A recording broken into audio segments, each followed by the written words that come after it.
बिस्मिल्लाहिर्रहमानिर्रहीम। अस्सलाम वालेकुम। मैं हूं मोहम्मद उस्मान और आप देख रहे हैं प्रोग्राम हरफराज और मकबूल जान के साथ। नाज़रीन, एक बार फिर पंजाब की सूबाई काबीना में रद्दो बदल कर दिया गया है और एक अहम जो वज़ीर फ़याज़ुल हसन चौहान जो हर महाज के ऊपर हुकूमत का दिफा करते हुए नज़र आते थे, उस्मान बुज़दार साहब की हुकूमत के एक फ्रंट लाइन सिपाही थे, दूसरी बार उनको वज़ारत इत्तलात के ओहदे से हटा दिया गया है और उनकी जगह वापसी हुई है हुकूमत में दोबारा फिरदौस आशिक अवान साहिबा की, जिनको जब वफाकी वजारत से जब मुशीर इत्तलात से फारिग किया गया तो उन पर कई इल्ज़ामात भी लगाए गए। मिस यूज़ ऑफ अथॉरिटी का इल्ज़ाम लगा, गाड़ियों के इस्तेमाल का इल्ज़ाम लगा और भर्तियों का इल्ज़ाम लगा और ये भी इत्तलात आ रही थी कि शायद उनके खिलाफ नैब के अंदर जो है वो केस किया जाए। लेकिन एक बार फिर उनकी वापसी हुई है हुकूमत के अंदर और इस बार उनको महाज दिया गया है पंजाब का और एक बार फिर वो टीवी स्क्रीनों के आगे जो है वो गरजती बरसती हुई नज़र आएंगी। आखिर ज़रूरत क्यों महसूस हुई स्टेज के ऊपर इन तब्दीलियों की, इस पर भी करेंगे बात और जिक्र होगा जनाब अयाज सादिक साहब के उस बयान का जिस पर आज भी पाकिस्तान की सियासत जो है उसको लड़ी जा रही है, उसके ऊपर बयानबाजी और जवाबी बयानों का सिलसिला जारी है। प्रोग्राम के अंदर जिक्र करेंगे अमेरिका में जो कल मार्का होने जा रहा है सदारती इंतखाब का, उसके ऊपर और दोनों जमात के नुमाइंदगान भी हमारे साथ होंगे और प्रोग्राम के आखिर के अंदर आज जो अफसोसनाक वाक़या काबुल के अंदर पेश आया वो है क्या और उसके ऊपर बात होगी। एक और अहम शख्सियत जो हैं वह आज इस दुनिया से गई, डॉक्टर एजाज हसन कुरैशी मुदीर हैं, उर्दू डाइजेस्ट के बानी मुदीर हैं, उनके खिदमात पर भी रोशनी डालेंगे। लेकिन बढ़ते हैं अपने पहले सेगमेंट की जानिब और यह साहब पहले तो ये छोटी सी ज़रा जिक्र कर लें, ये जो चौहान साहब की छुट्टी हुई है दूसरी बार, फिरदौस आशिक अवान साहब आई हैं और दो वज़ीर जो हैं, एक कोऑपरेटिव के मोहम्मद असलम और एक जवार हुसैन वड़ाइच जो जेल खाना जात के वज़ीर थे, इनको हटाया गया। देखिए तीसरी बार तब्दीलियां हुई हैं। ये इम्पोर्टेंट है, मेहर असलम और जो जवार वड़ाइच जेल खाना जात। बेसिकली ये बहुत बड़ी रिपोर्ट्स चल रही थी, कोऑपरेटिव स्कैंडल आया। ये तीसरा वजीर है जो हटाया गया है, मतलब एक फूड के स्कैंडल पर समी हटाए गए थे, दूसरा कोऑपरेटिव का स्कैंडल था।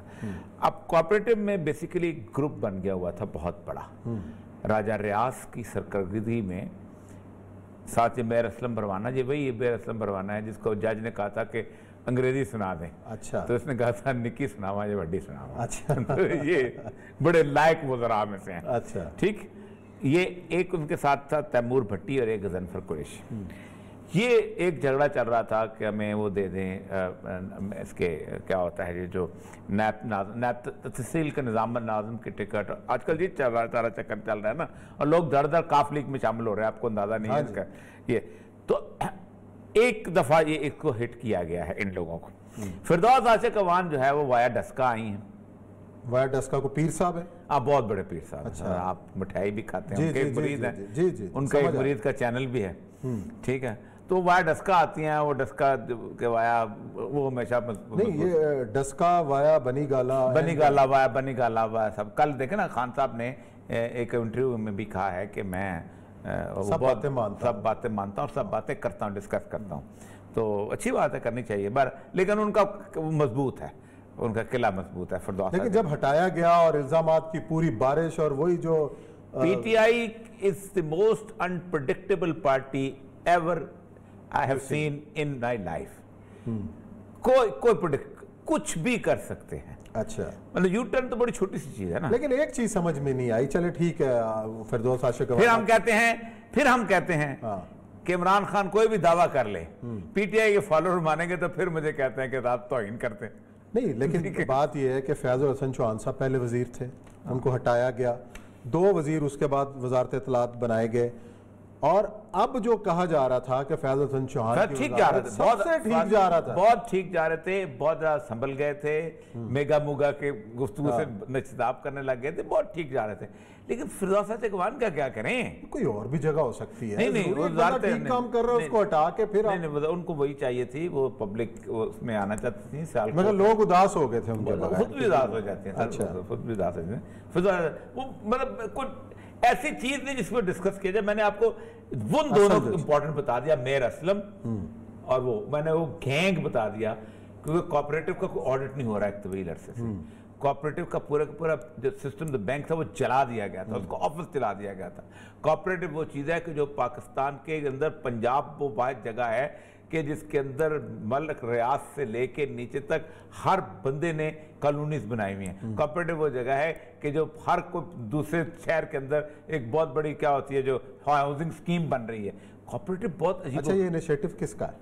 मेरा ख्याल है कोई कल तक उस्मान बुज़दार साहब का है? नहीं, अरे क्यों नहीं, फिर भी पूछ रहा हूँ।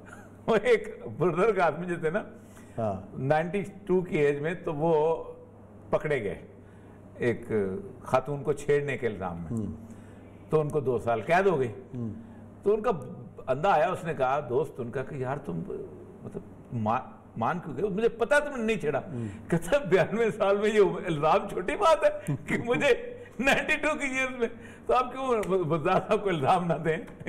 अच्छा चलें जी। और ये सब दूसरा बड़ा इशू जो है वो साबिक स्पीकर जो असेंबली याद सादिक साहब का बयान, उसके ऊपर जिस देखिए मैं आपको सीरियस बात, मैं वेरी सीरियस नोट पे गुफ्तगू करना चाहता हूँ इस मसले के अंदर। उसकी इसलिए सीरियस नोट पे करता हूँ कि मैंने गुज़श्ता तकरीबन बैठ के 25-30 साल की 40 साल की तारीख जो है, ये मैं आपके सामने आज 71 की वो डॉक्यूमेंट भी आर्काइव्स निकाल के लाया था, अमेरिकन आर्काइव्स का, पाकिस्तान में क्या होता रहा, कैसे होता है। सिचुएशन ये है कि हम सियासत करते हुए बाज़ दफ़ा ये भूल जाते हैं कि उसका रिजल्ट क्या होगा। देखिए, शेख मुजीबुर रहमान को हमने मिले हुए हैं, देखा हुआ, यहाँ आता होता था, गुफ्तगू करता होता था, वैसे लगता है जैसे आम लीडर होता है, जैसे रूटीन के आम जैसे बाकी लोग थे वैसे शेख मुजीबुर रहमान था। यहाँ पर उसके 1-2 बंदे थे, एक मोहम्मद खान रईसानी साहब होते थे कोयटा में, एक यहाँ पर 1-2 लोग और थे जो उसके मेंबर थे, और उसने इलेक्शन भी लड़े थे, उन लोगों ने हार गए थे बड़ी बुरी तरह। वो अक्सर कहता था कि तुम लोगों ने मशरक़ी पाकिस्तान को यहाँ से तलाक दे दी हुई है, कि किसी एक पार्टी ने भी सिवाय जमात इस्लामी के वहाँ पर बंदे खड़े नहीं किए। और जमात इस्लामी में इसलिए थे कि जमात इस्लामी वहाँ पर ज़्यादा मजबूत थी, प्रोफेसर गुलाम आजम वगैरह ज़्यादा वहाँ पर थे। आपको शायद याद होगा कि इस्लामी जमीयत तलबा के जो बहुत ज़्यादा नाज़मे आला थे वहीं से आते थे, खुर्रम मुराद भी, मुतीयम्मा निज़ामी भी, और सारे हैं सब वहीं से आते थे, यहाँ से काम आते थे, या कराची से आते थे, वहाँ से आते थे। तो वो मौलाना मदूदी का जब पलटन मैदान में जलसा उल्टा है, तो उन्होंने आके ये कहा था, मुझे लगता है कि ये चला गया, इसलिए कि कहते थे कि जो लोग मेरा जलसा उलट रहे थे पुलिस उनके साथ थी, तो तय कर लेते। मैंने पहले दफा आपसे कहा था कि ब्यूरो के वो तय। शेख मुजीबुर रहमान की मार्च 1971 से पहले की गुफ्तगू बिल्कुल और थी। अच्छा, वो कहता था जर्नैल जो हैं ये सारे के सारे गलत करते हैं, ये करते हैं, वो करते हैं, लेकिन मार्च के बाद पूरी की पूरी गुफ्तगू पूरी फौज के बारे में शुरू हो गई थी कि ये पंजाबी फौज है और ये सारा कुछ करती है, ये वेस्ट पाकिस्तान की फौज है, ये हमारे पर जुल्म करती है, ये करते होगा।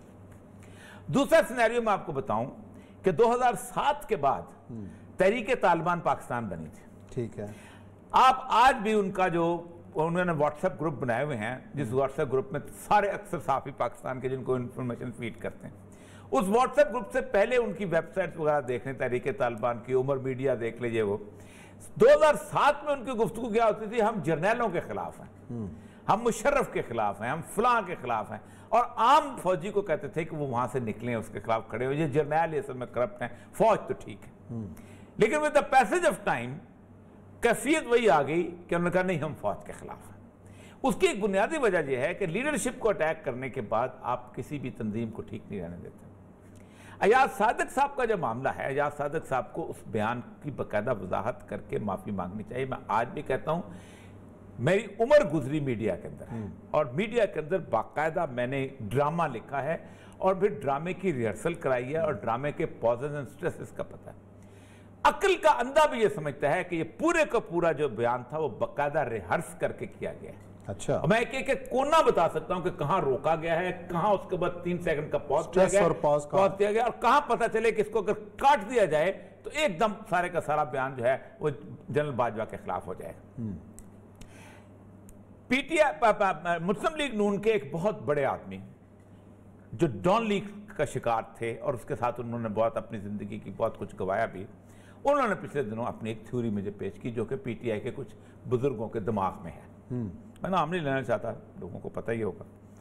उन्होंने कहा देखें मसला सारा यह है कि हम ये इसलिए कर रहे हैं कि बुनियादी तौर पर हम समझते ये हैं कि अगर हम बाजवा के कारण गुफ्तगू करेंगे तो पाकिस्तान की फ़ौज के अंदर एक नफरत मौजूद है, तो बाजवा चला जाएगा और अकेला नहीं जाएगा, इमरान खान भी साथ जाएगा और उसके बाद जो दूसरा बंदा आएगा वो उसके ऊपर फिर हमारे एक और दोस्त हैं हसन अस्करी काज़मी, बड़े कमाल के आदमी है। पाकिस्तान की फ़ौज के ऊपर दुनिया की हर यूनिवर्सिटी में जो किताबें अगर पढ़ाई जाती हैं तो हसन अस्करी की हैं, जो यहाँ चीफ मिनिस्टर भी रहे हैं केयर टेकर। उन्होंने एक फिक्रा बोला बड़ा कमाल, उन्होंने कहा वैसे साहब एक बात बताऊं आपको कि कॉस्ट ऑफ डिफेक्शन बड़ी हाई है पाकिस्तान के अंदर। ज़ियाउद्दीन भट्ट डिफेक्ट किया था, कितने साल हो गए? 99 में 19 साल। 1 रुपया फौज से नहीं ले सका आज तक, पेंशन समेत। सही है। कभी उनसे मिले हैं? आईएसआई का हेड था, इसके बारे में कहा जाता है कि आईएसआई जो है ये सीआईए से बड़ी ऑर्गेनाइजेशन, लेकिन मुझे कहानी सुनाते हैं कि मैं जब प्राइम मिनिस्टर पहुंच गया था और मैंने ये किया वो किया, सारा कुछ किया और मैंने ऑर्डर कर दिया, तो मैंने कहा आप जीएचक्यू क्यों नहीं पहुंचे थे? जीएचक्यू जा नहीं सकता था। फौज के अंदर एक तस्वर ये है कि अगर किसी भी फौज, नॉट ओनली पाकिस्तानी फौज, वो फौज जो कि फ्रेंच और ब्रिटिश ओरिजिन की फौज, बाकी नहीं, इन खसूसन ब्रिटिश ओरिजिन की फौज, कि अगर आप लॉयल्टी टू 1% खत्म कर देंगे तो जो बंदा 1% को उतार के आएगा वो बंदा हिट के ऊपर होगा, वो भी निशाने पे होगा, क्योंकि यूनिट फिर एक सिलसिला शुरू हो। मैं अर्ज कर रहा हूं ना, जो यूनिट का फ्लाइट लेफ्टिनेंट होता है ना, ये फौज हम अक्सर औकात समझ लेते हैं बड़ी आउटसाइड बैठ के कि हर कर्नल जो है उसका अपना एक यूनिट है, उसकी बात मानेंगे, उस कर्नल का वो बात मानेंगे। ऐसा तो हो नहीं सकता। ऐसा हो नहीं सकता।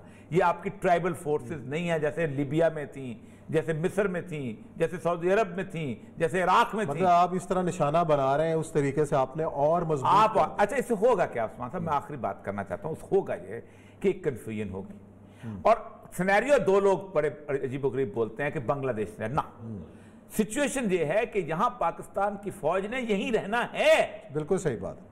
वो मर जाएंगे आपके साथ मुकाबला करते करते, बहरा अरब में नहीं जाएंगे। बिल्कुल। और फिर दूसरी बात यह है कि जिसकी लाश भेजोगे चकवाल, उसका खानदान आपके मुखालिफ होगा। जिसकी लाश भेजोगे अपना जेलम, जिसकी लाश भेजोगे कोहार, जिसकी जगह जैसे। और सबसे बड़ी बात, सिर्फ आखिरी फिक्र, 8 साल इंडियन स्पोर्ट के तहत 45 ग्रुप तारीख तालिबान के ऐसी चीजें के दहशतगर्द इस तरह के सुसाइड बॉम्बर्स वहां तैयार करके भेजे, वो मुकाबला नहीं कर सके। आप किस तरफ इस कौम को लेके जा रहे हो? अल्लाह का नाम है, इस चीज को छोड़ दो, सियासत करो बाकी। चलिए नाज़रीन, यहाँ ब्रेक लेते हैं, ब्रेक के बाद आएंगे और जिक्र करेंगे अमेरिका के इंतखाबात का जो कल मार्का होने जा रहा है, उस पर करेंगे बात।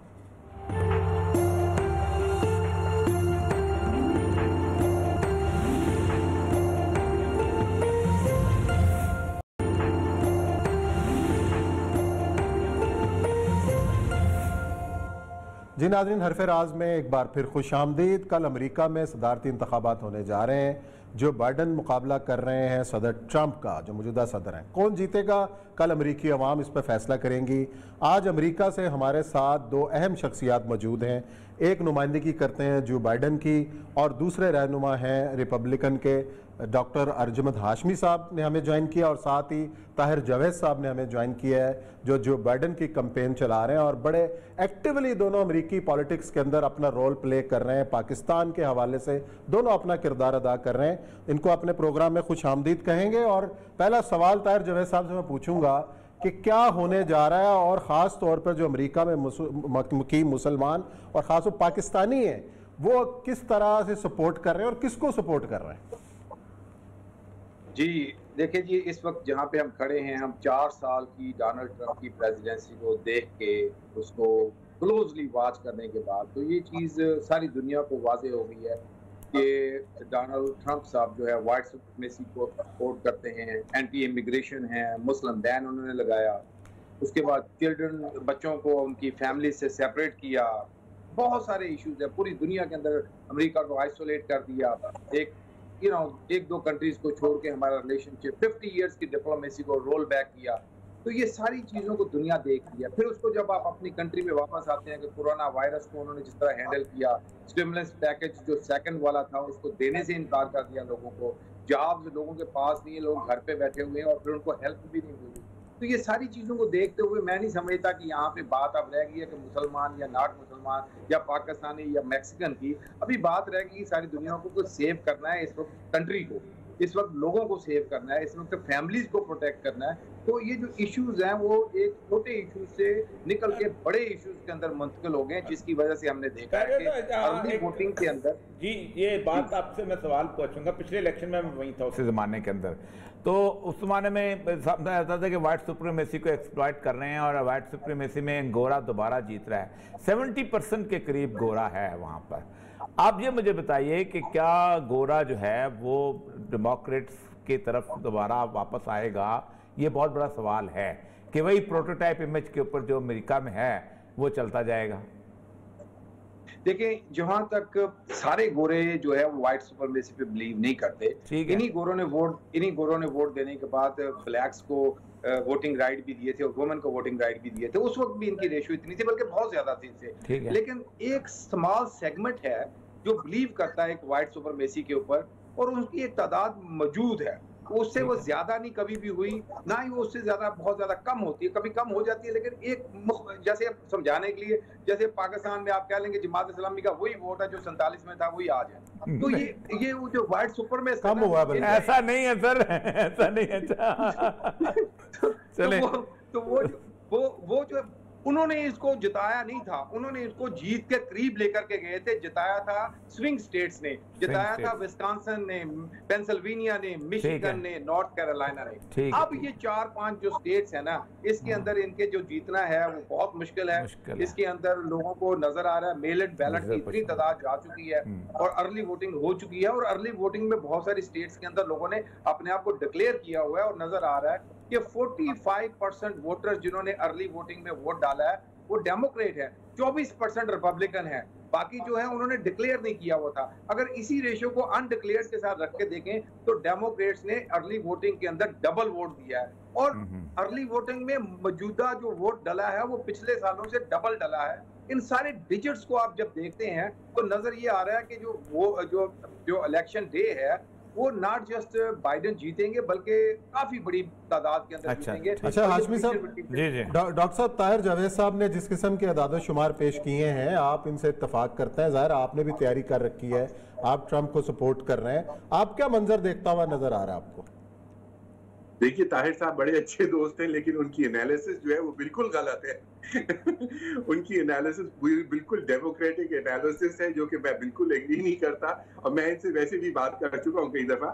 मेरे ख्याल से अर्ली वोटिंग के अंदर ट्रंप के सपोर्टर्स बहुत हैं, दैट इज नंबर 1। नंबर 2, देखिए एक बात जिसका बहुत ख्याल रखना है, अब जैसे टेक्सास है, यहाँ पे जितने भी अगर एक्स्ट्रा वोट पड़े भी हैं तो यहाँ पे जो बेस होता है प्रेसिडेंशियल जीतना, वो इलेक्टोरल कॉलेज के वोट पे बेस करता है, इस पे वोट पे बेस नहीं करता है कि कितने लोगों ने वोट डाला।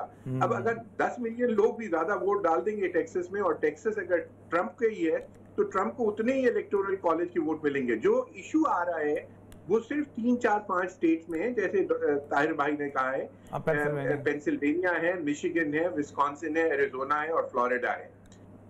अब इसके अंदर पिछले दिनों में जो बातें जो बाइडेन ने की हैं, मुझे नहीं लगता कि पेंसिल्वेनिया, जो कि मैं समझ रहा था कि शायद बाइडेन को मिल जाए पहले, आई हैव ग्रेट डाउट्स कि प्रेसिडेंट बाइडेन को पेंसिल्वेनिया मिलेगा, बिकॉज जो उन्होंने पर्टिकुलरली फ्रैकिंग वगैरह पे जो बातें की हैं वो ऐसी हैं जो कि बिल्कुल ही पेंसिल्वेनिया के लोगों के खिलाफ जाएंगी।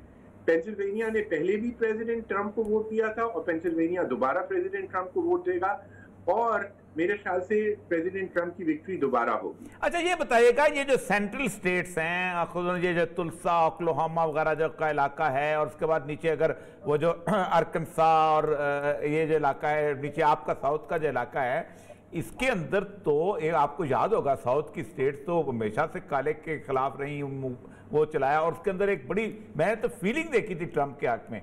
ये जो स्टेट्स हैं ये किस हद तक इस वक्त बाकी डेमोक्रेट्स को छोड़ के, वो जो ऊपर जैसे कैलिफोर्निया वगैरह को छोड़ के, ये मुझे बताइएगा कि ये, क्योंकि ट्रंप के बारे में एक राय ये है कि इसने अमेरिका के अंदर एक प्रोटोटाइप नफरत जो है उसको दोबारा लेके आया है। ये जो इलाका है, ये तो इसका जवाब ये कि देखिए, जितनी भी ऐसी स्टेट्स हैं जिनमें रूरल एरिया ज्यादा है, जिसके अंदर रूरल एरिया ज्यादा हैं, वो ज्यादातर जो है वो ट्रम्प सपोर्टर्स हैं। इवन अगर आप टेक्सास को देख लीजिए, बड़ी सिटीज के अंदर डेमोक्रेट्स का जरूर जोर है। ताहिर भाई हैरिस काउंटी में रहते हैं, उनके पास उस इलाके में बहुत है। लेकिन मैं जिस पोर्शन में रहता हूँ टेक्सास के, which is north east Texas, जो कि स्मॉलर एरियाज पे मबनी है, वहां पे वोटिंग इंतहा दर्जे की ज्यादा ट्रम्प की है। हमारे इलाके में ट्रम्प वही तहाशा ज्यादा वोट डले हैं। लेकिन मैं फिर वो बात वही कहूंगा कि हमारे इलाके में ज्यादा वोट डलने से कोई फर्क नहीं पड़ता। उसकी वजह ये है कि ये इलाका पहले भी ट्रम्प का था, अब आप कितने भी और वोट डाल दें वो फिर भी ट्रम्प का रहेगा। और बेसिक बात ये है कि इलेक्टोरल कॉलेज के वही 38-39 वोट जो टेक्सास से मिलने हैं, ट्रम्प को वो मिलेंगे हर सूरत में। अच्छा, ये मुझे बताइएगा, अब दोनों हिसाब से रिपब्लिकन और डेमोक्रेट दोनों का पाकिस्तान के रवैये के बारे में एक बहुत पुराना रवैया चला आ रहा है। दोनों की रिपब्लिकन प्रेसिडेंट जो है उनका एक टिल्ट होता है पाकिस्तान की तरफ, एक ट्रेडिशन के, वो इंडिया के साथ ज्यादा फ्रेंडली होते रहे हैं हमेशा से, आपने देखा होगा। ट्रंप जो था उसके बारे में तालिबान की एक बड़ी मजेदार बात है कि हमें पहली दफा एक ऐसा आदमी मिला है कि जो वादा करता है उसको पूरा करता है और हम उस पर रिलाय एतमाद कर सकते हैं। बाकी जो है वो टिल्ट का, जो ओबामा को उन्होंने कहा, उनका वादा करता था पीछे हट जाता था। मतलब सर ये मुझे बताइएगा, आप भी कि अगर जो बाइडेन आ जाता है, साहब आप बता दें, तो वो पाकिस्तान के लिए क्या फेवरेबल सूरत हाल होगी, और ट्रंप आ जाता है तो पाकिस्तान के लिए, क्योंकि अभी तो पाकिस्तान की जितनी तारीफ ट्रंप ने की है अमेरिका की 200 साल में किसी ने नहीं की जितनी दोनों बता दीजिए। इसके अंदर पहली बात तो ये है कि इररिस्पेक्टिव के वेदर जो बाइडेन आएगा या प्रेसिडेंट ट्रंप आएगा, American policy is based on America, not based on Pakistan. सही बात, ठीक है। तो ये कहना कि प्रेसिडेंट बाइडेन, अगर वाइस प्रेसिडेंट बाइडेन प्रेसिडेंट बन जाते हैं तो एक इंतहा डिग्री का स्विच होगा बिटवीन पॉलिसी टुवर्ड्स पाकिस्तान, ये बात सही नहीं होगी। थोड़ी बहुत ऊंच नीच आएगी इमिग्रेशन पॉलिसी वगैरह के अंदर, लेकिन ये देखना कि बहुत ज्यादा टिल्ट होगा, ये गलत है। पहले बाइडेन रह चुके हैं, आपने देखा था, ओबामा के साथ रह चुके हैं, उस वक्त क्या पॉलिसी थी और अब क्या पॉलिसी है, पॉलिसी में बहुत ज्यादा डिफरेंस नहीं है। ये बात मैं जरूर कहूंगा कि प्रेसिडेंट ट्रंप के जमाने में लड़ाइयां कम हुई हैं, तो ये बात जरूर मुमकिन है कि अगर पाकिस्तान इंडिया के हालात टेंस होने पे आते हैं तो उसके अंदर एक ऐसा आदमी जो कि लड़ाइयों के खिलाफ है, एंटी वार तो है, होगा। ये ताहिर साहब आप बताइएगा, आपका क्या इस हवाले से राय है? देखें जी, ये जो उरिया साहब ने बात की है बड़ी इंपॉर्टेंट है। मेरी काफी हद तक मेरी खुद की पॉलिटिक्स इसी के इर्द गिर्द घूमती है। देखें, जो डॉक्टर साहब ने भी बात की है, ये एक हादसाती तौर पे आप कह सकते हैं, क्योंकि रिपब्लिकन वार जब होती रही है, तकरीबन वार सारी की सारी जो है रिपब्लिकन टाइम पे स्टार्ट हुई है। तो जब वो स्टार्ट होती थी तो उस वक्त पाकिस्तान की जरूरत होती थी और एड वेड पाकिस्तान को मिलती थी, और हमने एक परसेप्शन बना लिया कि जो वो प्रेसिडेंट होते थे वो पाकिस्तान के हक में होते थे, उनको पाकिस्तान की उस वक्त जरूरत होती थी। अब यहाँ पे बात यह है कि जो वार की जरूरतें थी वो शायद अभी वापस उस तरह नहीं आएंगी, क्योंकि अमेरिका ने बहुत बड़ा मैसेज वो बहुत बड़ा एक लर्न कर लिया कि ट्रिलियंस डॉलर बर्न करने के बाद भी रिजल्ट कोई खास नहीं मिलते। लिहाजा अगले जो डिप्लोमेसी होगी वो वार डिप्लोमेसी शायद नहीं हो। तो पाकिस्तान की जो एक सिग्निफिकेंस है वो तो मौजूद है ना, कि जैसे सी पैक को आप देख लें या सेंट्रल एशिया को देखते हुए, चाइना को देखते हुए पाकिस्तान के थ्रू सारी ट्रेड ने होना है। तो उसमें अमेरिका, मेरी पूरी पॉलिटिक्स यहाँ पे जब लोगों को मिलता हूँ, सेनेटर्स को, और उनको पाकिस्तान भी लाया, तो यही थी कि जी आप पाकिस्तान के अंदर चाइना का, बेसिकली पाकिस्तान का बहुत अमल दखल है चाइना से दूर होने में। पाकिस्तान का और चाइना का जो दरमियान में गैप है उसको अगर मैं डिवाइड करूं ना, तो उसमें अमेरिका का कितना हाथ है पाकिस्तान का, तो पाकिस्तान का 60% हाथ है उस डिवीजन के अंदर, 40% अमेरिका का हाथ होगा कि Pakistan lean towards China just like anything. वो वहां पे तो कोई इफ एंड बट ही नहीं है ना। तो इसलिए पाकिस्तान को ये भी देखना पड़ेगा कि सी पैक में जितनी मर्जी फैक्ट्रियां लगा लें, 25% कंजम्पशन है अमेरिका के अंदर है। अगर वो रिलेशनशिप को बिल्ड नहीं करेंगे तो वो फैक्ट्रियों के वो आपके पास तो खरीदने का पैसा नहीं है, तो फिर आप किसको बेचोगे? अच्छा, ये मुझे बताइएगा, ये आखिरी सवाल दोनों इंपॉर्टेंट, आखिरी सवाल दोनों से, कि कंटेनमेंट ऑफ चाइना की जो पॉलिसी है, जिस वक्त इंडो पैसिफिक बकायदा फोर्स तैयार कर ली गई है, 3,70,000 डेडिकेट वहां हो गए हैं, 3 बहरी बेड़े वहां पहुंच चुके हुए हैं, भला एक इत्तेहाद बन चुका हुआ है ऑस्ट्रेलिया, जापान और इंडिया का, और कंटेनमेंट ऑफ चाइना जो है अगला बुनियादी सवाल है, खा जो बाइडेन आए या ट्रंप आए। आप मुझे ये बताइएगा कि दोनों की, आप बताइएगा कि जो बाइडेन क्या करेगा और आप बताइएगा कि ट्रंप क्या करेगा। देखिए जी, जो बाइडेन की जो वाज़ेह पॉलिसी, इसके ऊपर बिल्कुल मैं आपको इस वक्त कुछ नहीं बता सकता, ना ही उन्हें याद रखें। इस वक्त हमारे पास जो इश्यूज थे ना इस इलेक्शन के अंदर, उसमें बहुत ज्यादा फॉरेन पॉलिसी डिस्कस नहीं हुई, अगर आप इसको रियलाइज करें।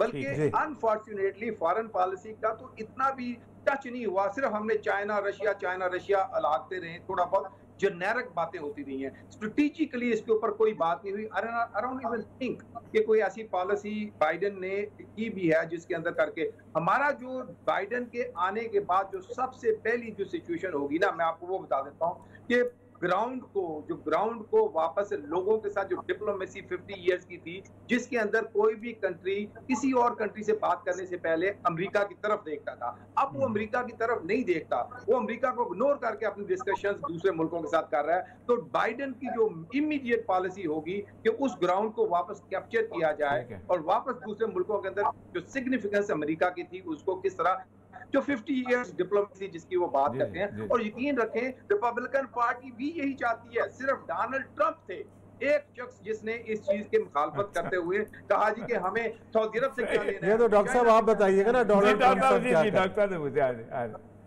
देखिए, जैसे पाकिस्तान में एक इस्टेब्लिशमेंट है और गवर्नमेंट कोई भी आती रहे, लेकिन एक इस्टेब्लिशमेंट है जो को चलाता रहता है और पॉलिसी बनाता रहता है। अगर आप ये समझ रहे हैं कि अमेरिका में वो एस्टेब्लिशमेंट नहीं है, वो हो सकता है मिलिट्री के फॉर्म में नहीं हो, किसी और फॉर्म में होगा, लेकिन अमेरिका में भी वही एस्टेब्लिशमेंट मौजूद है और सारी जो पॉलिसीज डिक्टेट होती हैं वो उसी एस्टेब्लिशमेंट की बेसिस पे और उसी एस्टेब्लिशमेंट और थिंक टैंक्स की बेसिस पे डिक्टेट होती हैं। बिल्कुल, कोई भी हेड चीफ चेंज हो जाए उससे बहुत ज्यादा फर्क नहीं पड़ता कि वेदर ट्रंप आ जाए या बाइडेन आ जाए, it will not change significantly.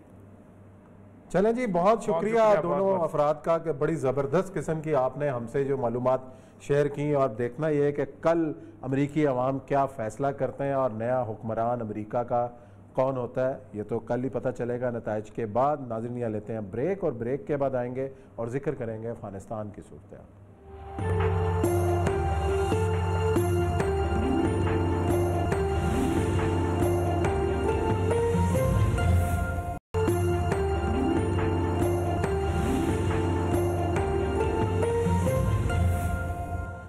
नाज़रीन, हरफराज में एक बार फिर खुशामदीद। आज काबुल यूनिवर्सिटी पर हमला किया गया जिसमें 20 से ज़्यादा तलबा जो है वो जहाँ बाग हुए और अभी भी इतलात ये हैं कि हमलावर इस वक्त छुपे हुए हैं। और ये सारा मामला जबकि तालिबान की जानिब से इस तमाम तर हमले से लाताल्लुकी का इजहार किया गया है और ये सब जब तालिबान जिन कार्रवाइयों से जो है वो इसकी जिम्मेदारी नहीं ले रही, तो कौन लोग हैं? देखिए, ननगार जौजान प्रोविंस दो थे उनके, जिनके अंदर दाइश को बाकायदा इस्टेब्लिश किया गया। दाइश, जी हाँ, और दाइश को ख़ास तौर पे आखिरी एक दफ़ा दोबारा इंडिया और कुछ और एक दो मुल्क में नाम लेना चाहता हूँ, सपोर्ट कर रहे हैं कि जो चाहें। इसके ऊपर हिकमत यार साहब ने इंटरव्यू भी दिया था कि ये बहुत गंदा खेल होने वाला है और अफगान गवर्नमेंट को ख़त्म कर दिया जाए तभी ठीक होगा। तालिबान ने इनको दोनों को शिकस्त दे के वहाँ से निकाल दिया था। ये सारे के सारे दाइश के लोग जो थे ये काबुल शहर के अंदर रेस्ट हाउसेज में ठहरे हुए थे जी, और अफगान इंतजामिया जिसकी उन्होंने बाकायदा उनको ठहराया हुआ था जी। इन्होंने हेलमंद में भी उनको हेलीकॉप्टर से इवैक्यूएट किया था। तालिबान की 2 एम्बुलेंस से वहाँ तबाह हुई थी। वो चाहते ये हैं कि एक दफ़ा ऐसी लड़ाई की सूरत पैदा हो कि अमेरिकन आर्मी जो वहीं रुक जाए और वो वहाँ से निकले नहीं, वो रुक जाए वहाँ पर। और ये बहुत सारे लोग चाहते हैं इस तरह। मैंने पहले भी बात की थी कि ये जो अफगान हुकूमत चाहती है कि अफगान हुकूमत तो ठहरी उसी बात पे हुए। ट्रंप जो है अपने इलेक्शन के चक्कर में है, वो चाहता था कि क्रिसमस से पहले उनका शेड्यूल चल रहा है। ट्रंप की कल के बाद जो है ट्रंप का बयान सुनने वाला होगा कि क्या होता है, तो फिर ये इनको खुद। अच्छा जी, दूसरा अहम जो इशू है वो है आज हमारे एक बुजुर्ग हस्ती उर्दू डाइजेस्ट के बानी मुदीर डॉक्टर एजाज हसन कुरैशी साहब का इंतकाल हो गया। एक हफ्ते से वो बीमार थे, नमूनिया का उनको आर्जा था। तो आप तो मिले भी हुए, हम भी मिले हुए, बहुत कुछ सीखा उनसे। ये जो 3 लोग जो थे ये हमारे बचपन के जिसे कहते हैं हीरो थे। एक एजाज कुरैशी साहब, एक अल्ताफ हुसैन कुरैशी साहब और उनके साथ मुजीब रहमान शामी साहब होते थे। शामी साहब जिंदगी रसाला निकालते थे जी। और एजाज हुसैन कुरैशी साहब जैसे ये मुदीर मसूल थे और अल्ताफ हुसैन कुरैशी साहब थे जी। बुजुर्ग लोग थे, लेकिन जुल्फ़िकार अली भुट्टो ने इनको जेल में डाला हुआ था, शामी साहब को भी और उन दोनों को भी। और चौथा आदमी थे सलाउद्दीन साहब, जो कि तकबीर के मुरीद, तकबीर के बाद में निकला, उस वक्त जिसारत होता था, जिसारत के मुदीर, जिसारत के मुदीर थे। तो वो भी भुट्टो ने बंद किया हुआ था, रसाला जो था वो बंद किया हुआ था। उसके प्रोफेसर गफूर साहब से एक दफ़ा पूछा किसी ने कि जिसारत कब निकलेगा, तो उन्होंने कहा था भुट्टो और जिसारत इकट्ठे ही निकलेंगे। तो ये बात उनकी बड़ी सच साबित। अच्छा, एजाज कुरैशी साहब ने एक और काम किया था, मैं आपको बताऊं, मैं जाती ये दो फिक्रा सुना चाहता हूँ। कमाल के आदमी, अल्लाह ताला उनको ग़रीक़ रहमत करे। कारवान इल्म फाउंडेशन शुरू किया था कि एक बच्चे को कहीं से भी गरीब आदमी को पकड़ते थे और उसको आखिर तक तालीम दिलाते थे। MA करना है उसने, मेडिकल कॉलेज जाना है, बाकी जगह।